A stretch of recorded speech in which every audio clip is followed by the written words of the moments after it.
Sony just released the never seen, the ultimate, the one camera to rule them all. It's a new Sony Alpha 1, and maybe you've seen its presentation, and as you can tell by the specs, it's mostly targeted towards professional, the top tier professional photographers. And it's also very similar specs wise to the Canon R5. So like a pretty insane photo specs, okay, but what does it mean for us film people? Do we need to care?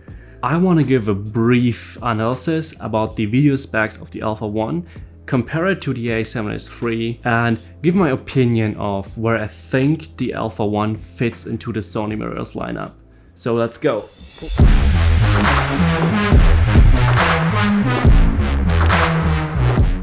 Quick disclaimer, I will only focus on the video specs of the Alpha 1. If you want a complete look about everything, I'll link the product announcement video in the description down below.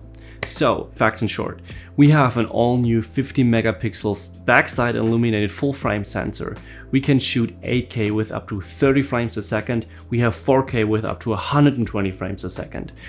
Outstanding autofocus. We have up to 15 stops of dynamic range, and we get the A7SIII color signs, and that all for $6,500.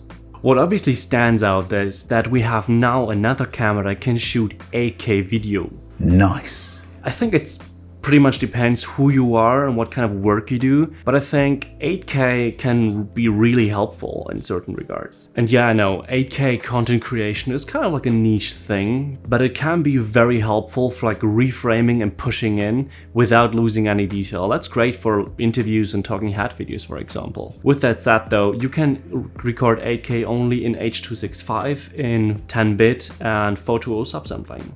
So there's obviously no other Alpha camera at the moment that can shoot 8K video. The only other DSLM style camera that can do that is the Canon R5 at the moment. So what my guess is in comparison of the A1 against the A7S III, we will see similar results as we did like the comparisons between the R5 and the A7S III. When we look, for example, at the high frame rates like 4K 120, I think the A7S III will have the advantage in terms of detail just because it doesn't have to deal with so many pixels per frame per second. When it comes to 4K 30 though, I think we could see that the A1 has the advantage because it can do better like downsampling of the image, so it will maybe have better detail. But yeah, we will see how this pans out, but I think in high frame rates at least, the A7S III will have the advantage. Codec wise, you can't shoot 4K 120 in an all-I codec, only with 60p. And also where the A1 falls short in comparison to the A7S III is in Full HD it only goes up to 120 and not 240. Like the A7S III, the A1 has a dynamic range of up to 15 stops. My guess is for the real world it will be like kind of like roughly 13 stops of usable dynamic range. For that you can check the video of Gerald Undone. He did like an awesome test of dynamic range with the A7S III and Canon R5. Check it out, it's truly awesome. I think we will see very similar results to that with the A1 here. But unlike the A7S III, the A1 gets the A7SIII color profile. And for who don't know what the A7SIII is, it's a run and gun profile, like you can basically ship it right off the camera, but it's very cinematic. It has very beautiful colors, at least in my opinion, and it kind of like goes for the Venice look. And it was exclusive up to now for the FX series. I really hoped, and I gotta say I'm really hurt by that they didn't ship it with the A7S III, which is a video camera. But now a photography first camera gets it. Doesn't really make sense to me. I thought they just want to protect the FX series. Yeah, I just hope they kind of ship it with a software update for the A7S III, or otherwise I'm really hurt. Record times are obviously a big question mark when it comes to an 8K shooting camera after the big disaster that happened last summer with the Canon R5. Sony says that You don't have any recording limits in terms of like a 30-minute cap of file length. That's good, obviously.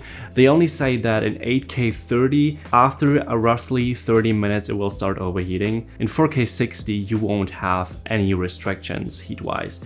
So it's kind of a bit of a limitation here, but I don't see it being a big problem in the real world, to be honest. When it comes to EF, I don't think I have to say much. The last couple of cameras, also in the A7S III, the autofocus is just outstanding. I really love it. It's so reliable, so precise, so fast. And I think it will be honestly just the same in the A1 and maybe even better. Don't think we have to talk much about autofocus. It will be great, will be awesome, it will be state of the art. Body-wise, we are back to the old upward tilting screen, which I personally never really liked. And it's also still not great in terms of size, resolution, and I guess also not brightness. But what is really cool, we got HDMI and we got a full-size Ethernet port, which is pretty cool.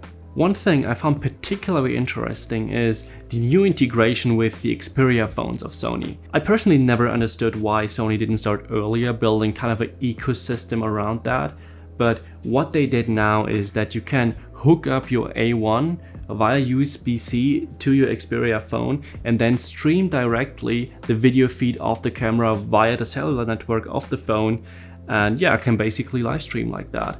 I think that's a pretty interesting use case, and I kind of want to see how it all will work out and how well it works, because I think that's right now a pretty targeted group of people, but I think in the future and especially for events, this is a very interesting, a very valuable use case. And I also hope they will make it available for not only Xperia phones, but also Android and iOS, because I guess most of you guys won't have an Xperia phone, including me. But yeah, we kind of see how it turns out. Right now, it's like a selling point for selling more Xperia phones, who knows. But yeah, that's I think a pretty interesting and pretty cool thing to do. To wrap it up, I think with the A1 we have a camera that's not only similar spec to the Canon R5, but also similarly targeted. So it's clearly, in my opinion, for photography first professionals. The video specs are without a doubt insane and really impressive, but it's not really the focus. So I think it's for folks that do mostly photography, but sometimes need to do video, which is, believe it or not, more and more common these days as video comes more and more important. So I don't think this camera is the go-to one if you are a videographer first, like a dedicated videographer. Only if you really need the 8K capabilities, which is not the case too often in my opinion, then you have to go for the A1. And I think lastly, the price really underlines that this is the flagship camera. This is top of the line what Sony can offer right now. Yeah, I think that will ultimately also decide who actually can buy this camera, as it is so expensive. But what do you think? Is it the ultimate camera, or is it, does it lack any kind of like capabilities? Please let me know down in the description below. And if you like this video, please like it, please subscribe, it massively helps me out. And yeah, I hope you guys stay well and see you on the next one.